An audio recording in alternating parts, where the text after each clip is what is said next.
Stop everything because what I'm about to reveal about this War Games match will completely change how you see WWE's entire booking strategy, and trust me, you're going to be livid when you realize what they're actually doing here. This isn't just about 10 superstars stepping into 2 rings surrounded by steel. This is about manipulation, about burying talent, about protecting the wrong people, and about a main event decision that could literally destroy the careers of wrestlers you've invested years of your life caring about. And the worst part? They're counting on you being too hyped about the spectacle to notice the absolute betrayal that's being planned right in front of your eyes. Let me start by saying this: on paper, this War Games match looks absolutely incredible. You've got Cody Rhodes, the undisputed WWE champion who finally finished his story and captured the title his father never could. You've got CM Punk, the world heavyweight champion who made the most shocking return in wrestling history and somehow managed to stay healthy long enough to capture gold. You've got Roman Reigns, the tribal chief, the man who held the championship for over 1,000 days and redefined what it means to be a top guy in this era. You've got the Usos, Jimmy and G, the greatest tag team of this generation who've main event premium live events and stolen the show every single time. That's Team A, and honestly, that's a lineup that should be unstoppable. Now look at Team B: Brock Lesnar, the beast incarnate, the part-timer who shows up whenever his contract says he has to and collects his massive paycheck. Drew McIntyre, who's been booked into oblivion so many times that nobody takes him seriously as a main event threat anymore despite his incredible talent. Logan Paul, the YouTuber turned wrestler who gets opportunities that full-time performers would kill for because he brings mainstream attention. Braun Breaker, the incredible second-generation star who absolutely has main event written all over him but is still relatively new to the main roster. And Bronson Reed, the monster heel who's been on an absolute tear lately, destroying everyone in his path. On paper, Team B looks solid but clearly outmatched by the star power and experience of Team A. Here's where things get absolutely insane and where you need to pay close attention because this is where the manipulation starts. WWE has conditioned you over years to believe that the babyface team, the team with all your heroes, is supposed to win these big matches. They've trained you to expect that Cody Rhodes, CM Punk, Roman Reigns and the Usos will overcome the odds, stand tall, and give you that feel-good moment that makes you want to buy merchandise and tune in next week. But what if I told you that's not what's happening here? What if I told you that Team B is going over, and the way they're going to do it is going to bury some of the biggest names in the company in ways that will take years to recover from? Think about the construction of Team B for a second. Really analyze it. Brock Lesnar hasn't been on television consistently in months. He shows up, destroys someone, leaves, repeat. Drew McIntyre has lost every major feud he's been in for the past 2 years despite being over with the crowd and being one of the best workers in the entire company. Logan Paul wrestles maybe 3 times a year maximum and treats WWE like a side hobby between his energy drink promotions and podcast episodes. Braun Breaker is talented but hasn't been built up nearly enough to be in a match of this magnitude yet. And Bronson Reed, while impressive, was literally on main event just a couple years ago. This team should not win. There's no logical storytelling reason for them to win. But they're going to, and here's why it's going to make you absolutely furious. WWE is protecting Brock Lesnar at all costs, even when it makes 0 sense.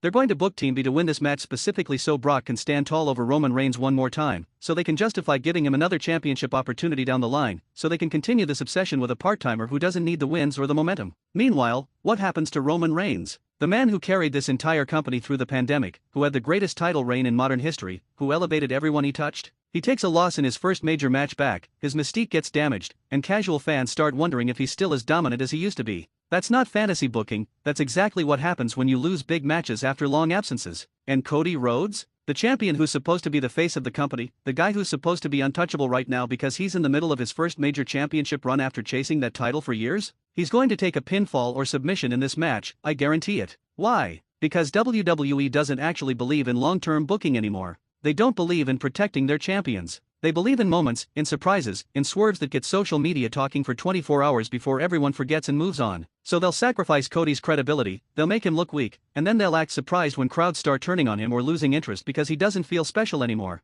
CM Punk is in the exact same boat. The man is finally healthy, finally holding championship gold, finally in a position where he could have legendary matches and legendary moments. And they're going to feed into this Team B lineup that includes a YouTuber and a guy who was in NXT 6 months ago. The disrespect is astronomical. Punk came back to WWE because he wanted to prove he could still do this at the highest level, because he wanted to main event WrestleMania, because he had unfinished business. And WWE is going to book him to lose to Logan Paul's team in a match that should be a showcase for how dominant the babyface champions are. It's creative bankruptcy at its finest. The Usos getting thrown into this match almost feels like an afterthought, which is criminal considering what they've accomplished. Jimmy and G revolutionized tag team wrestling in WWE, had incredible character development, told compelling stories, and were essential to the Bloodline saga that dominated wrestling for over 2 years. And now they're just bodies in a War Games match, probably there to take the pinfall so the champions don't have to sacrifice, so WWE can protect guys who don't need protecting while simultaneously making the actual full-time stars look incompetent. But let's talk about what this match really represents, because it's bigger than just who wins or loses.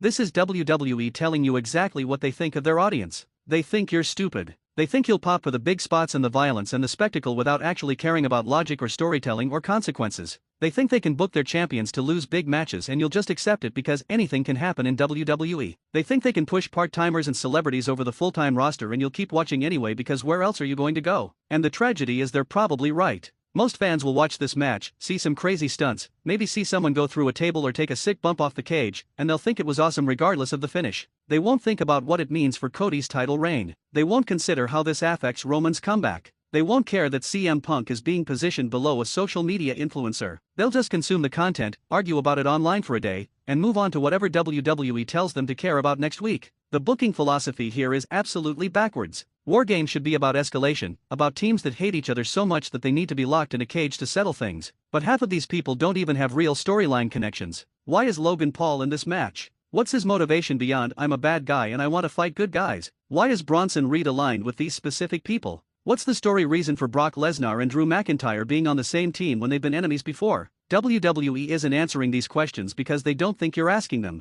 They think you just want to see big names fight, story be damned. Compare this to how War Games used to be booked in the Territory days or in WCW. Those matches had months of build, with clear reasons why every single participant needed to be in that cage, why the teams were aligned the way they were, why the stakes mattered. You knew that whoever lost that match was going to be devastated, that careers were genuinely on the line, that this was the culmination of serious blood feuds. Now War Games is just another gimmick match on the calendar, thrown together with whoever's available, booked to create social media moments rather than tell compelling stories. And here's what really gets me heated: the talent in this match deserves better. Every single person involved is capable of incredible work. Cody Rhodes can tell stories in the ring that make you feel every emotion. CM Punk is one of the greatest talkers and workers of all time. Roman Reigns reinvented himself and became the complete package. The Usos elevated tag team wrestling to new heights. Even on Team B, you've got Drew McIntyre, who should be a multi-time world champion by now, Braun Breaker, who has unlimited potential, Bronson Reed, who's finally getting to show what he can do. These people deserve booking that makes sense, that builds them up, that gives fans reasons to invest emotionally. Instead, WWE is going to use this match to further whatever random storyline direction they decided on in a creative meeting last week, without considering the long-term consequences, without thinking about how this affects the value of their championships, without caring that they're potentially damaging the drawing power of their biggest stars.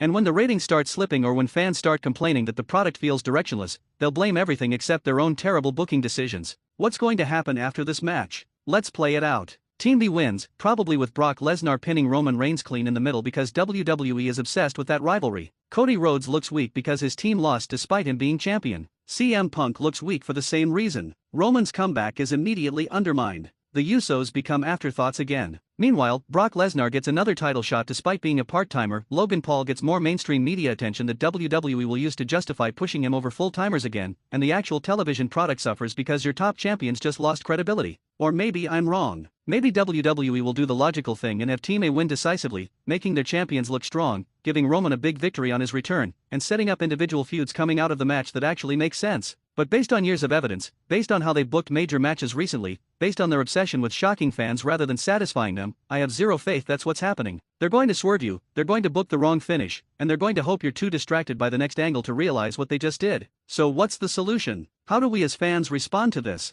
First, demand better. Don't just accept whatever garbage booking they throw at you because you love wrestling. Love wrestling enough to criticize it when it's being done poorly. Second, make your voices heard. Comment below telling me exactly what you think about this match and how it should be booked. Third, if WWE continues to disrespect the intelligence of their audience and the careers of their hardest working talent, maybe it's time to start supporting alternatives that actually care about logical storytelling. The Forbidden Door isn't just a wrestling term anymore, it's an option for fans who are tired of being treated like marks. This War Games match should be an absolute classic, a career-defining moment for everyone involved, something we talk about for years. Instead, it's probably going to be another example of WWE's creative failures, another case of potential squandered, another reminder that this company often succeeds despite their booking rather than because of it. Prove me wrong, WWE. Give us a finish that makes sense, that protects your champions, that sets up compelling future stories. But I'm not holding my breath, and neither should you.